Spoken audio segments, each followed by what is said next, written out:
3. Assalamualaikum warahmatullahi wabarakatuh. Kembali lagi bersama kami kelompok 6 yang sekarang akan membahas tentang creating and leading change, yang berarti membuat dan memimpin perubahan. Untuk mempersingkat waktu, kami persilakan. Saya di sini akan mempresentasikan menjadi kelas dunia. Nama saya Endang Vivi Arini, NIM 2013-210-584. Untuk menjadi kelas dunia membutuhkan penerapan pengetahuan serta ide-ide terbaik dan memiliki kemampuan untuk beroperasi pada standar tinggi dari setiap tempat di mana saja. Perusahaan kelas dunia menciptakan produk bernilai tinggi dan mendapatkan keuntungan unggul dalam jangka panjang. Hasilnya adalah sebuah organisasi yang mampu bersaing dengan sukses pada basis global.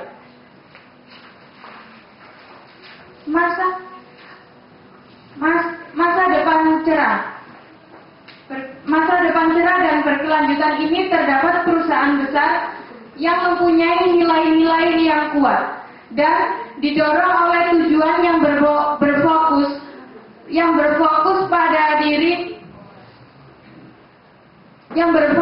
pada mengalahkan diri mereka sendiri, bukan pada mengalahkan kompetensi. Banyak perusahaan dan individu terganggu oleh tirani dari kata atau, yaitu keyakinan bahwa suatu harus menjadi A atau B dan tidak dapat menjadi keduanya, bahwa hanya satu tujuan dan tidak ada tujuan lain yang dapat dicapai. Tirani dari kata atau, contohnya yaitu Anda harus memilih apakah perubahan atau stabilitas, konservatif atau tebal, memiliki kontrol dan konsistensi atau kebebasan kreatif, serta melakukan dengan baik, merencanakan metodis atau menjadi oportunis, kemudian menciptakan kekayaan pemegang saham atau berbuat baik bagi dunia, serta jadilah pragmatis atau idealis. Selamat sore, nama saya Hakim, NIM 2013-10596. Akan menjelaskan tentang the genius of the end, jenis dari dan merupakan kemampuan untuk mencapai beberapa tujuan sekaligus. Contohnya, tujuan di luar keuntungan dan mengejar keuntungan pragmatis. Nilai-nilai inti relatif tetap dan perubahan yang kuat dan beragam.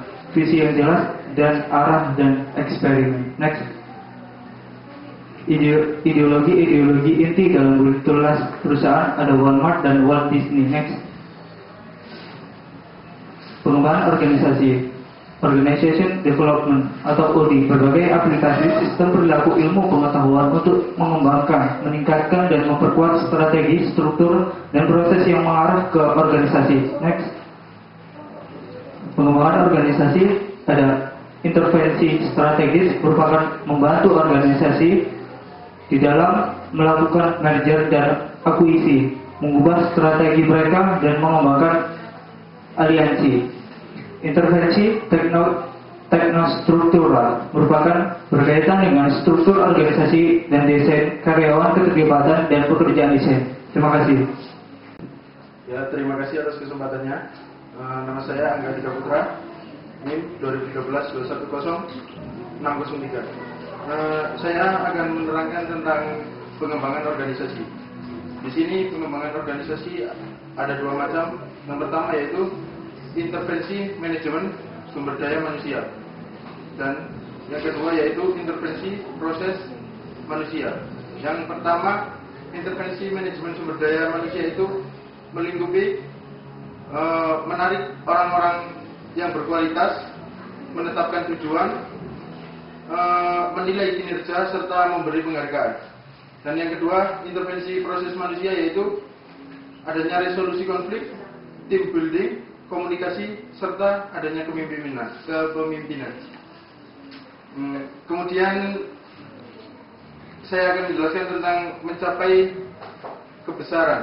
Yang pertama yaitu strategi. Dalam strategi ini kita harus fokus pada pelanggan dan secara terus-menerus melakukan fine tune berdasarkan perubahan pasar serta mengkomunikasikannya kepada karyawan secara jelas. Poin yang kedua yaitu eksekusi. Di sini ada orang-orang yang cakap dengan pengambilan keputusan otoritas di garis depan, kemudian melakukan kualitas kerja serta memotong biaya. Budaya. Di sini budaya digunakan untuk mendorong para pekerja untuk dapat berinovasi, memberikan penghargaan terhadap orang-orang secara tepat, baik berupa ekonomi maupun psikologi, dan menanamkan nilai-nilai yang kuat serta memberi tantangan kepada para pekerja dan menyediakan lingkungan kerja yang memuaskan.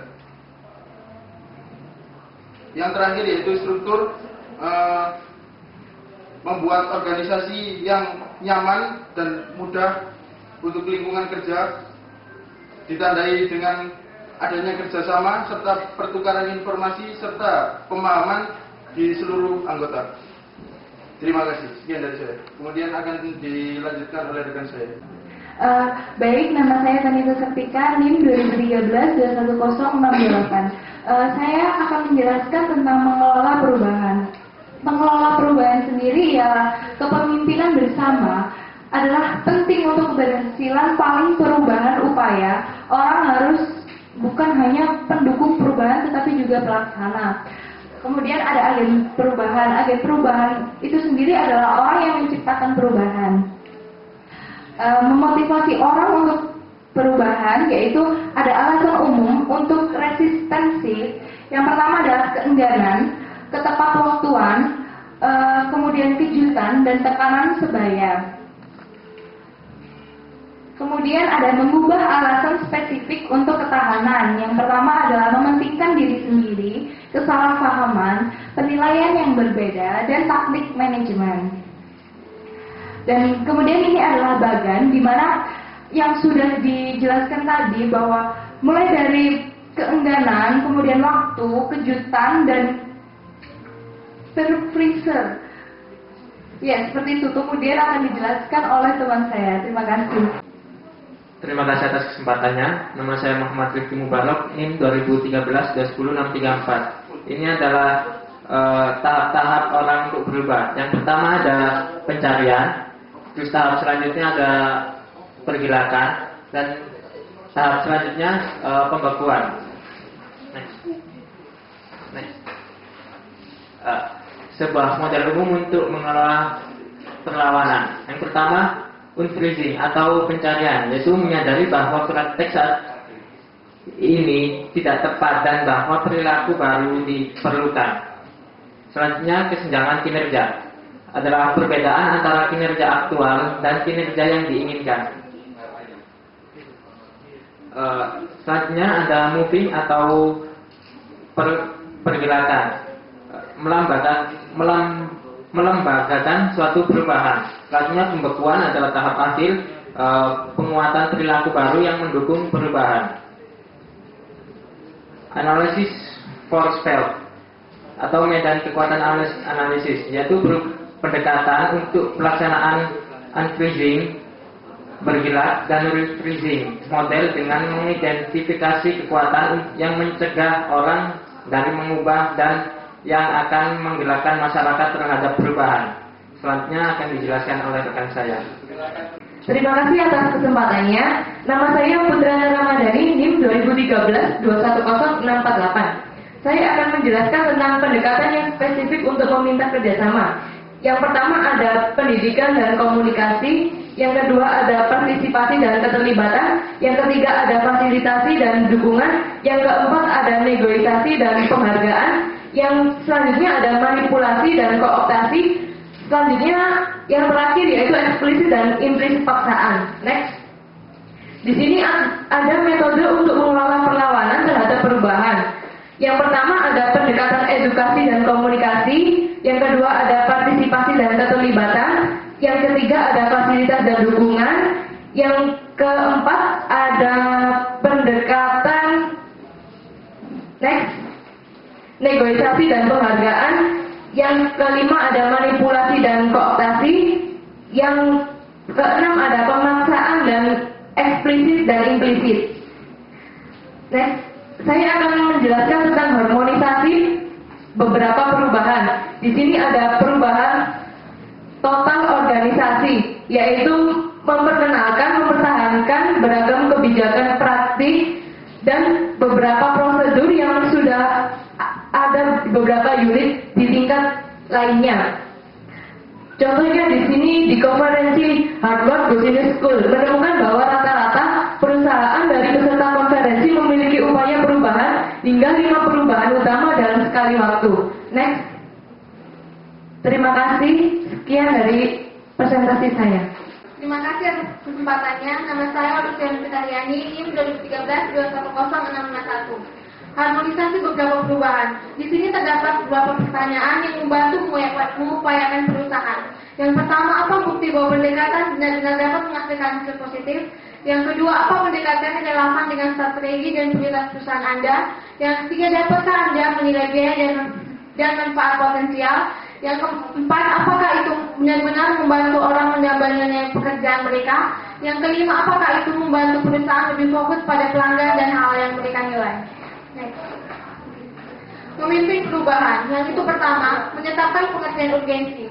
Yang kedua, menciptakan kualitasasi yang memadu. Yang ketiga, mengembangkan visi dan strategi. Yang empat, mengomunikasikan visi perubahan. Yang kelima, memperdayakan tindakan berbagai tugas. Yang keenam, menghasilkan kemenangan jangka pendek.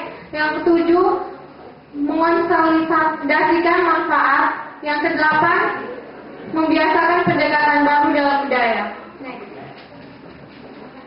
Sumber-sumber kepuasan, yaitu pertama, tidak adanya krisis yang tampak dan utama. Yang kedua, terlalu banyak pembicaraan dari manajer senior.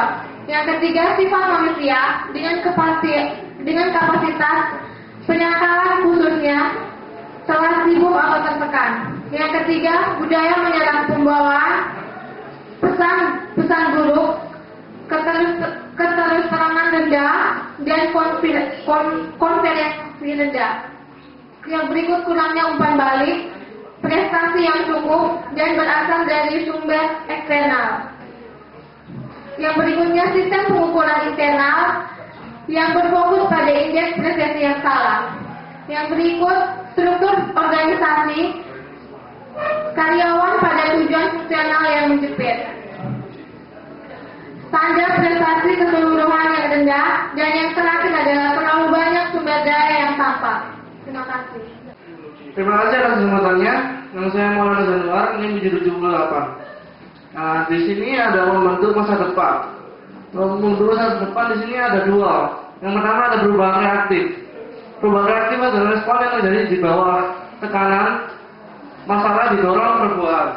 Dan yang kedua, perubahan proaktif. Perubahan proaktif di sini adalah sebuah upaya perubahan yang diinisiasi sebelum kesenjangan kinerja telah terjadi. Next. Di selanjutnya ada menciptakan masa depan. Yang pertama ada adapter atau pengadaptasian. Adapter adalah perusahaan yang mengenai struktur industri saat ini dan evaluasinya sebagai kodrat dan memilih tempat untuk bersaing. Yang kedua adalah pembentuk. Perusahaan yang mencoba untuk mengubah struktur industri mereka, menciptakan sebuah landscape kompetitif masa depan desain mereka sendiri. Next. Nah, di sini ada peluang besar. Peluang besar di sini maksudnya terdapat kesempatan yang luas untuk membuat besar baru. Next. Yang mereka di sini yang harus Anda dan kantor Anda lakukan. Yang pertama ada pertahankan keuntungan tua atau menciptakan keunggulan baru. Dan yang kedua ada kunci di pasar lama atau menciptakan pasar baru. Yang ketiga mengambil jalan kegagalan terbesar atau jalan kesempatan terbesar. Yang terakhir di sini ada tidak hanya benchmaker atau patch breaker. Next. Yang harus Anda lakukan dan antara Anda lakukan selanjutnya adalah menempatkan prioritas pada pengembalian keuangan jangka pendek atau membuat dampak yang nyata jangka panjang. Yang kedua, hanya melakukan apa yang tampaknya bisa dilakukan atau apa yang sulit dan berarti. Dan yang ketiga, mengubah apa atau membuat apa yang tidak. Yang terakhir adalah melihat ke masa lalu atau hidup untuk. Terima kasih dari saya. Selanjutnya akan diterangkan oleh rekan saya. Terima kasih atas kesempatannya. Nama saya Saiful Ramadan, NIM 2013-21088. Belajar dan memimpin. Filosofi pembelajaran terus-menerus membantu perusahaan mencapai daya yang lebih rendah, kualitas yang lebih tinggi, layanan yang lebih baik, inovasi yang unggul, berkelanjutan yang lebih besar dan lebih besar kecepatan, dan membantu satu tumbuh dan berkembang pada tingkat pribadi. Di atas adalah situs belajar, mengeksplorasi, menemukan, dan bertindak. Level 5, hierarki. Yang pertama individual, yang kedua tim member, yang ketiga manager, keempat leader, dan level yang kelima eksekutif.